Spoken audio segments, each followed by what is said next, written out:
ça marche. Ouais. Alors voilà, qui sommes-nous? On va revenir dessus. De mon métier passé et un peu actuel. Alors le passé, pour peut-être certains m'ont déjà vu à la télé ou entendu parler de moi en bien ou en mal, mais j'ai travaillé longtemps dans le secteur politique avec Bertrand Delanoë à la mairie de Paris, avec Laurent Fabius au Quai d'Orsay et avec François Hollande à l'Élysée. Pour vous présenter un peu la qualité de mon travail, je suis arrivé, François Hollande était à 18% dans les sondages en me disant que ça pouvait pas être pire.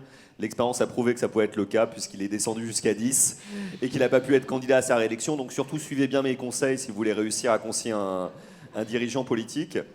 Après tout ça, j'ai décidé de fonder une première boîte de conseils en communication qui s'appelle 2017, où j'ai essayé d'appliquer exactement l'inverse de tous les conseils que j'avais donnés aux dirigeants politiques que j'avais conseillés avant. Et ça a plutôt bien marché, parce que visiblement, j'étais plutôt fait pour conseiller des dirigeants du secteur privé que des dirigeants du secteur public. Et puis plus récemment, j'ai créé une autre agence donc, qui s'appelle Ganzer Agency, donc, voilà, qui fait les choses suivantes, de la stratégie, du conseil média, du numérique, de l'aide à la création et de la gestion de crise. Mais au-delà de ces différents métiers, ce qu'on fait, c'est qu'on apprend, on aide les leaders à se déployer dans un monde de plus en plus compliqué du point de vue médiatique et numérique, un monde dans lequel il est de plus en plus difficile de faire entendre sa voix, de se faire comprendre et d'expliquer ce que l'on fait. Pourquoi? Parce que, vous le savez, hein, hier, quand on faisait de la communication, que ce soit de la communication d'influence ou de la communication publicitaire, on cherchait d'abord à parler d'un produit, puis d'une marque, puis d'une entreprise, une marque corporate. Et aujourd'hui, de plus en plus, si on veut parler d'un produit, d'un service, d'une marque, d'une entreprise, on doit d'abord parler de ses dirigeants. Tout à l'heure, il y avait Leclerc qui était là, c'en est un des meilleurs exemples. Son entreprise porte son nom, celui de son père, et il l'incarne au quotidien. Il est la meilleure publicité pour tous ceux qui s'intéressent au monde de la grande distribution, parce qu'il lui donne du sens, de l'incarnation, de la signification. Et c'est indispensable parce qu'aujourd'hui, le monde que l'on vit est une forme de tragédie grecque désorganisée, dans laquelle il n'y a plus d'unité de temps, plus d'unité de lieu, plus d'unité d'action. L'information continue à la télé, à la radio, dans le numérique, fait que n'importe quoi peut se passer à n'importe quel moment et qu'il n'est plus vraiment possible de faire de plan média. L'unité de lieu n'existe plus non plus parce que ce qui se passe en Australie a des répercussions en France, ce qui se passe en Russie ou en Ukraine à l'heure actuelle a des répercussions en France et réciproquement.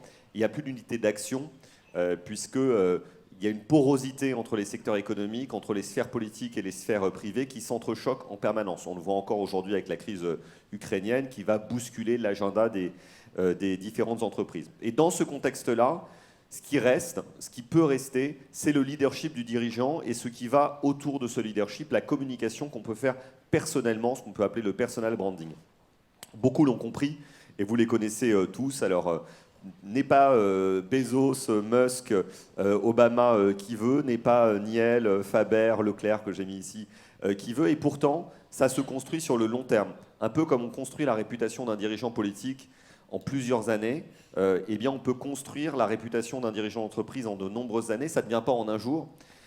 Souvent, on se dit que les leaders politiques sont apparus de façon spontanée extrêmement rapidement. Par exemple, Barack Obama, on a découvert son existence lors de la convention démocrate 4 ans avant son élection. Mais en réalité, ça faisait déjà à l'époque près de 20 ans qu'il travaillait son storytelling personnel et son personal branding.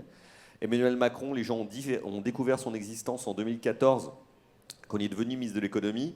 Et moi qui le connais personnellement pour avoir fait mes études avec lui, ça faisait en réalité 15 ans qu'il travaillait ses réseaux de journalistes, qu'il prenait la parole dans des revues intellectuelles, qu'il cultivait son réseau à travers des participations à des conférences qui lui ont permis de construire ce storytelling personnel et ce personal branding personnel.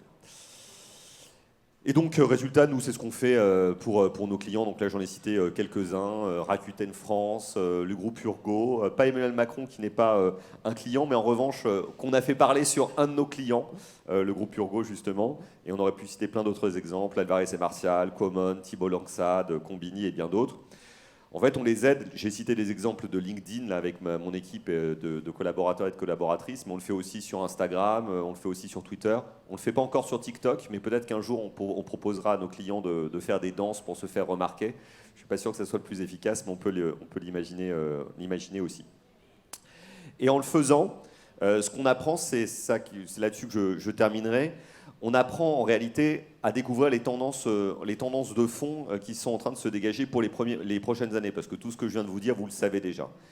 Et ce qu'on observe chaque jour, en publiant des messages sur les réseaux sociaux, en écrivant des tribunes, en préparant des livres, en travaillant sur des discours, des vidéos, des scripts, c'est qu'il y a des choses qui marchent pas du tout et des choses qui marchent plutôt bien. Et celles qui marchent, c'est parce qu'elles sont tournées vers l'avenir et les tendances de l'avenir. Celles qui marchent pas du tout, c'est celles qui ne consistent à simplement relayer de l'information corporate d'une entreprise. Quand le dirigeant est juste le porte-parole de son entreprise et qui dit « mes produits sont les meilleurs, mes services sont les meilleurs, ma marque est la meilleure », en réalité, il a du mal à intéresser et à créer de la conversation. En revanche, quand il lance des débats qui sont en lien avec l'actualité, qu'il se connecte à l'actualité, que ce soit la crise sanitaire, que ce soit une crise géopolitique, que ce soit la question du pouvoir d'achat, comme on l'a vu tout à l'heure avec Michel-Édouard Leclerc, là, il va créer de la conversation. Quand il va mettre de l'émotion dans ce qu'il dit, non pas de l'émotion construite type affection de gravité, comme on peut le voir parfois dans le secteur politique, genre je me prends la tête, je me tire les cheveux pour montrer que je suis affecté, dans quelque chose de sincère qui vous remue les tripes, ça se verra toujours.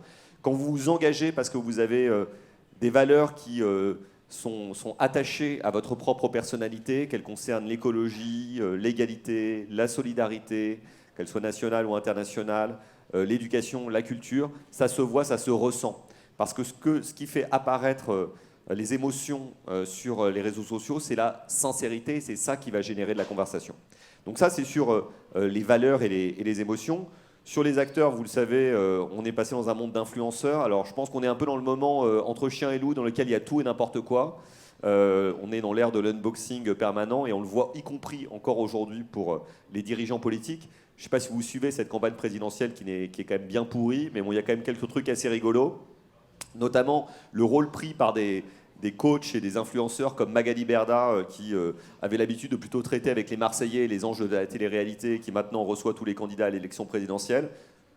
Si vous ne voulez pas le savoir, on en est là, mais on en est vraiment là, mais on va peut-être descendre encore plus bas. Mais en réalité, on est dans ce monde-là, dans lequel des influenceurs, des gens qui ont des communautés sur Instagram, sur Twitter, sur TikTok, ont plus de pouvoir et de poids que des journalistes. Alors je pense que les choses vont se rééquilibrer, mais que nécessairement, d'ici quelques mois, peut-être quelques années, les dirigeants d'entreprise, eux aussi, devront rentrer en conversation avec ces influenceurs.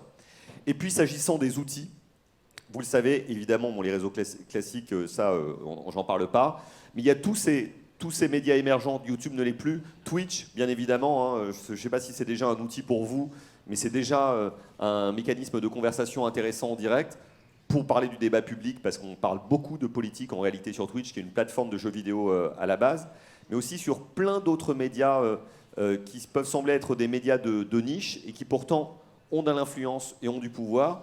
Par exemple, j'en cite un parce qu'ils m'ont récemment interviewé, et c'est pas simplement pour ça que je vous en parle, c'est parce que je les apprécie beaucoup, qui est Le Crayon, qui est un média participatif, très moderne, très jeune. Il y a plein de médias de niche comme ça, qui se développent en ligne et qui peuvent apporter quelque chose d'intéressant sur le plan de l'influence et pour faire passer ses idées. Et puis enfin, j'ai hâte de voir ce que ça va donner le Metaverse en matière d'influence. Pour l'instant, il n'y a que Zuckerberg et quelques autres qui se sont lancés dans des univers parallèles en mode Spider-Man pour le dernier opus, pour ceux qui l'ont vu. Et je pense que tout le monde va y passer. Et il y aura certainement quelques ratés au début, mais ça nous donnera l'occasion de bien rigoler, parce que c'est aussi ça la communication, c'est prendre le plaisir en travaillant. Merci beaucoup à vous.